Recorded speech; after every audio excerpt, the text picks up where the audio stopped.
happy with where I'm at. Pero syempre meron pa akong gustong mga gawin. Pero siguro nasa point ako ng buhay ko dahil siguro 30 tas hindi naman tamad. Parang pagod ka na magbida. Char.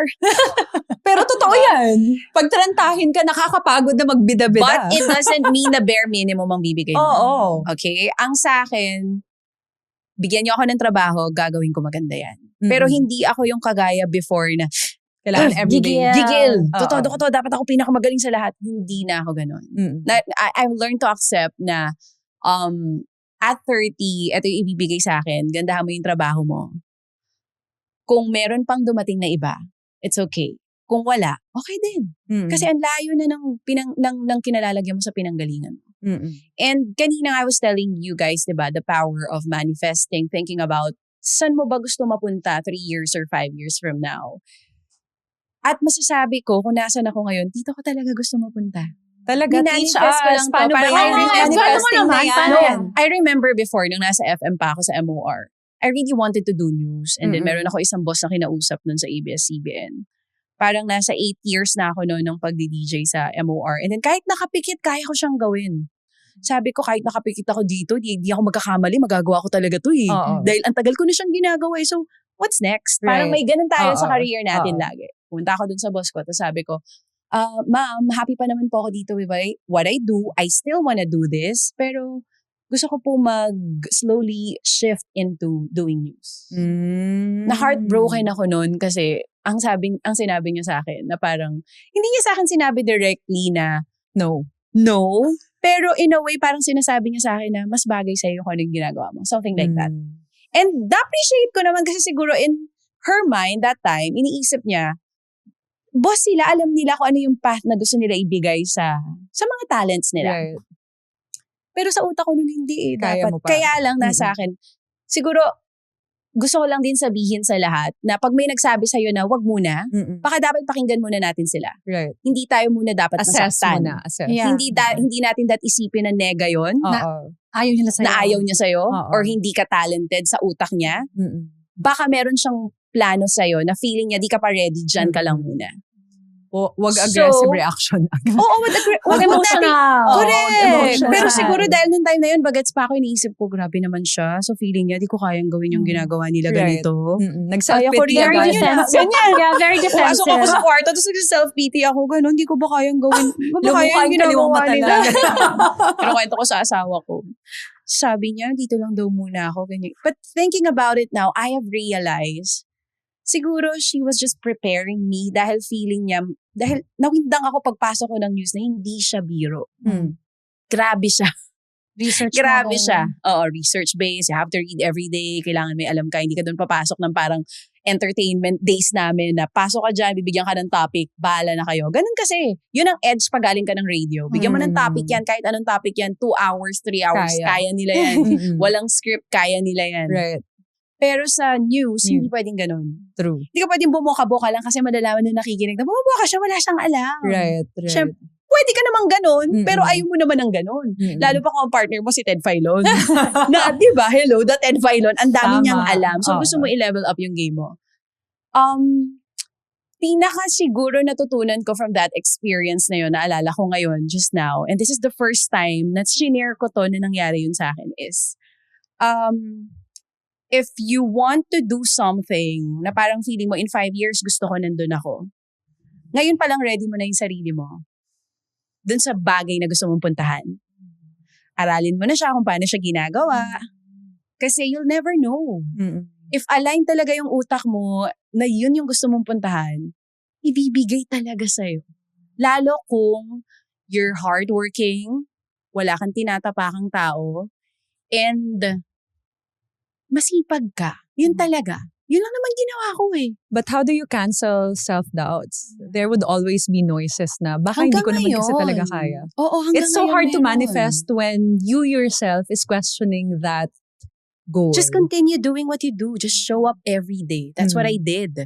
Hindi pa ako nagbabasa ng mga hard news before, pero pinapractice ko siya sa bahay nang hindi nila alam. Kinukuha ko yung mga balita. Tapos kahit hindi ako natanggap, binabasa ko yung mga hard news. Binabasa ko lang siya like on my own. Doon lang ako sa bahay. Nasa tapat ako ng salamin, binabasa ko siya. And then thinking about it now, sabi ko, wow, ang galing nung pag-manifest ko kasi nangyayari na siya ngayon. Let's say, for example, nung college ako, sabi ko, ang unang magiging trabaho ko, magiging DJ ako. Nangyari siya. Galing naman. Nung 8 years na yun na trabaho ko na sinasabi ko dun sa boss ko, gusto ko po mag-news. And then, 5 years after that, nangyari na siya ngayon. Wow, patience is a virtue. Sobrang totoo. And that's what I learned from Manong Ted. I have learned from him na parang, anak, wag kang magmamadali. Yes. Sa lahat ng bagay, dapat may pasensya ka.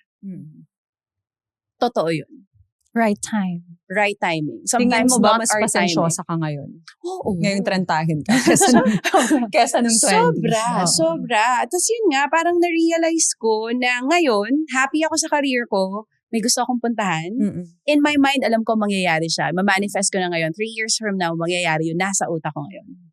Pero kung hindi mangyari, okay lang din sa akin. Pero kung ibigay, ibig sabihin, For you. para sa akin talaga. Tsaka lagi, ang prayers ko kasi lagi kay Lord, hindi yung bigay mo sa akin to. Ang lagi kong prayers kay Lord, kahit pa nung panahon na yung sabi mo self-doubt, may time sa buhay ko na parang ayoko na mag-Diyos kasi parang in my mind, talaga bang para ako dito? Gusto ko ba talaga to gawin? So, what I did, I prayed so hard kasi parang mentally, physically, emotionally draining yung trabaho namin. Ang prayers ko was, if this job will bring glory to your name, habaan mo pa yung pasensya ko para dito lang talaga ako. Pero kung hindi, ialis mo na ako dito. Right. So, ganun na lagi yung prayers ko. Siguro dahil din, ang dami niya nang binigay sa akin eh. Parang nakakahiya naman kay Lord kung hihiling pa ako na, bigay mo naman sa akin to. So, ang prayers ko na lang lagi ngayon. Kung feeling mo, yung ibibigay mo sa akin will bring glory to your name, then so be it. Pag hindi, okay lang po. Ganun na lagi.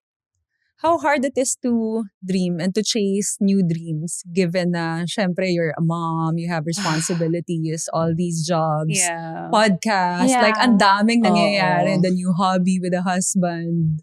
Mahirap siya kasi like kanina pinag-uusapan natin yung sports. I wanted to do Ironman halimbawa, pero hindi ako pwede mag-train 24/7 dahil may work ako. Tapos may mga bata. Pero gusto ko siyang gawin. Hindi ngayon. So, pag nanay ka, meron ka mga pangarap na isasantabi mo muna. Magagawa mo pa rin siya. Not just now. Kasi ang priority ko ngayon is my family and my work. Baka pag sinabay ko yung Ironman, girl, bukas bumulag tayo. Maging realistic din tayo dito, di ba? Hindi lahat ng dreams natin, kaya natin pagsabay-sabayin. So, kung ano lang ang priority ngayon at kailangan, yun muna. And that's okay. Right. Di ba? That's okay na this year, isang dream lang yung pwede kong gawin. One dream per year. One dream per year. Or meron kaming goal ng mga trentahin friends ko na dapat every year meron tayong isang gagawin na natatakot tayo before tapos gagawin natin siya this year. Ang galing niya. So last year, natatakot ako tumakbo. Natatakot ako mag 21 kilometer run. Nagawa ko siya. But how? I've always wondered. I wanted to learn. Running. Kaya mo. At hahaba ang pasensya mo with running. Talaga? Oo. Pinakamahirap na sports sa lahat is, for me running. So I've tried swimming, I tried cycling, pero grabe yung running, girl. Grabe yung pasensya ng mga runners. Kalaban mo kasi sarili mo eh. Yung mga nagpo-42K. Kasi LSD nila, normal run nila yung 21. Normal lang sa kanila yung 21. Grabe kayo. Nang mabilis yung pace, ha? Hindi na kailangan mag-grab, no? Oo. So, yun lang. Alam mo, actually, yung tanong ni MJ, how? Start to sa 3K. I started running a 3K. 3K lang kaya 3K. So, sabi ko, sige, 3K. Sige, sali ako ng 5K. Hanggang 5K lang ako. Sali ako ng 5K. Tapos sabi ko, after ng 5K, ay, gusto ko rin itry yung 10K. Nagawa ko na yung 10K. Wow. Sabi ko sa friends ko, alam mo, max ko na yung 10K. 10. Yung asawa ko, di-register ako ng 21. So, nagawa ko, di ba? Ngayon, binubudol niya ako. Kaya mo na siguro mag-40 to. Sabi ko, no love. Di ko pa talaga kaya. Iba yung running, guys. Huwag niyo siyang gawin ng walang ensayo. So, try niyo muna small steps. Wala namang masama doon. Question. Yes, teacher. So, last year, takot ka mag-try ng running. And this year, kung ano yung nakakatakot na gusto kong gawin. This year, ang gusto kong gawin na feeling ko hindi ko na siya kaya is, before nagawa ko na to, pero that was like 4 years ago, gusto ko ulit mag 200-kilometer bike. So there's a cycling event called Audax. I have joined Audax in the past. Nagawa ko na rin naman yung 200 kilometer. Pero gusto ko siyang ulitin this year. Kasi last weekend, nung trinay ko yung 135, parang hindi ko na kaya yung long ride. So parang in my mind. Tuloy-tuloy ba to? May pause? May pause naman. Mga 4 na beses na pahinga. May lunch break din yun. Ganun siya. So ngayon, gusto kong gawin bago matapos yung taon, mag 200 kilometer bike ride. Whether Audax or just 200 kilometer normal ride, gusto ko yan. Sobrang haba nun, buong araw ba to?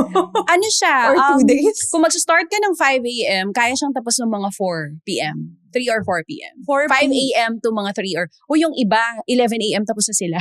Ay, ganun sila kabilis, girl. Anong pace nun? 200 kilometers? Yes, yung iba before lunch. Back by lunch na sila. Wow. Yes. So yan ang gusto kong gawin. So yun ang i-practice nyo, mapananay or hindi. One dream every year or something that scares you, gawin mo siya kada taon. Tapos magugulat ka, oh my gosh, kaya ko siya. Para mawala yung self-doubt. Minsan kasi nakakatakot gawin pero pag nandyan ka na eh. Kaya diba? pala. Oo, or magugulat mo ka sa katawan mo. Pero paano kung nag-fail ka? It's okay. Right. It's part of life. Oo. I think, ako parang, hindi naman sa gusto ko mag-fail, pero di ako natatakot kung sakaling mag-join ako or may gawin ako or sa career man, merong hindi maging successful. At least I've tried. Yun ako lagi. So, mas daring ba tayo ngayon dahil 30 na tayo? I think so, yes. And it's okay. Hindi lang daring siguro. Mas fearless. Ako naman parang feeling ko, pinipili natin yung mga bagay na papasukin natin. Kasi mas alam na natin din kung ano yung kaya natin. Kailangan natin yung sarili natin. Mas kailangan. One piece of advice na lang sa mga scared pa rin to start something or to face their fears, sa mga, alam mo yun, may mga doubts pa rin sila to try. Whatever it is, no, mapa-career man or mapa-sports or whatever it is in life, bagong relationship, hindi naman kasi mawawala yung takot sa tao. I think innate na yun sa lahat sa atin. Kasi bata pa lang tayo, parang tinuturuan na tayo na, lalabas pag lumabas ka. May mga ganun na sa atin agad yung mga magulang natin. So parang growing up, parang innate sa tao ang matakot. Pero ang masama lang doon pag nagpakain ka sa takot mo. Siguro every time matatakot ka, ang lagi mo lang isipin is, pag ginawa ko ba tong bagay na to, para kanino ba to? Gagawin ko ba siya for myself or gagawin ko siya for other people? Right. Kasi if gagawin mo yan para sa'yo, for sure, fulfilled ka pagka nagawa mo siya ng tama. But if you do it for other people, I don't think you will be fulfilled.